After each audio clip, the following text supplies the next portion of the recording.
सबसे पहले कल्टीवेटर से अच्छी तरह जुताई करके ज़मीन तैयार कर ली। इस रिज्जर के फाड़ों के बीच में इस तरह सुहागे वाली सांकड़ बांध दी। इससे बेड इकसार तैयार हो जाता है और बीज मिट्टी से ढक जाता है। 7-8 नवंबर को 22 केजी पर एकड़ के हिसाब से बीज और 1 बैग पर एकड़ के हिसाब से डीएपी मिलाकर सूखे में ही छिट्टा दे दिया। उसके बाद बेड निकाल दिए। 2-2 एकड़ लंबे बेड एक साथ ही निकाले थे। बेड की चौड़ाई 29 से 30 इंच और फरो यानी कि खाड़ी की चौड़ाई 15 से 16 इंच और सेंटर टू सेंटर 45 इंच रखी। सूखे में बेड सिस्टम से बिजाई का एक फ़ायदा ये रहा कि पहले फ्लेवर वाला पानी लगाकर उसके बत्तर आने का वेट नहीं करना पड़ा। जब टाइम मिला पानी लगाया और कणक जर्मिनेट हो गई। तो 10 नवंबर को इस तरह 3-3, 4-4 एकड़ में एक साथ ही पानी छोड़ दिया। पहले पानी में प्रति एकड़ 2 से 2.5 घंटे लगे। उसके बाद वाले सारे पानी लगाने में सिर्फ 1 घंटा प्रति एकड़ के हिसाब से ही समय लगा। जर्मिनेशन काफ़ी अच्छा था। बेड सिस्टम का एक फ़ायदा ये रहता है कि बीज मिस बहुत कम होता है, ना ही कुरंड होने का कोई डर रहता है। इस कणक के साथ या इससे भी 2-3 दिन पहले बीजी हुई दूसरी कणक इस कणक से 3-4 दिन बाद में जर्मिनेट हुई। इसके बाद कोर में 1 बैग प्रति एकड़ के हिसाब से यूरिया डाला। गुली डंडे के लिए सिजेंटा की एक्सियल हर्बिसाइड 300 ml पर एकड़ के हिसाब से स्प्रे की। इसके बाद अगले पानी के साथ 1.25 बैग प्रति एकड़ यूरिया और डाला।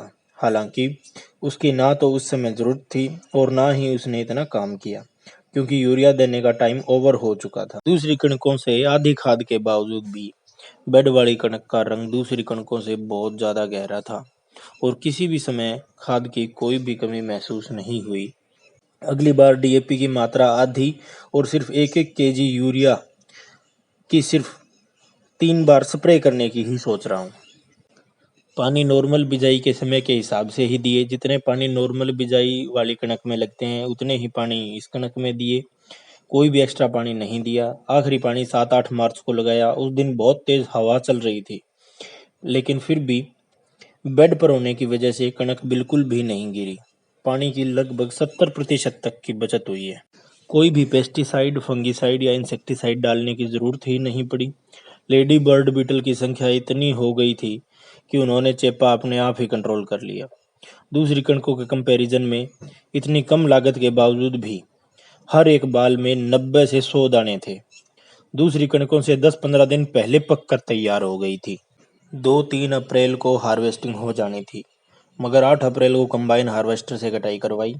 कंबाइन से कटाई में कोई दिक्कत नहीं आई। हालांकि जो ज़मीन सबसे अच्छी तरह तैयार करके बेड बनाए थे, जिसमें सबसे पहले पानी लगाया, उनमें 5-6 दिन लेट कटाई की वजह से ज़्यादा पकी हुई होने के कारण बालें बहुत ज़्यादा झड़ी और प्रति एकड़ 6 से 7 मन का लॉस हुआ।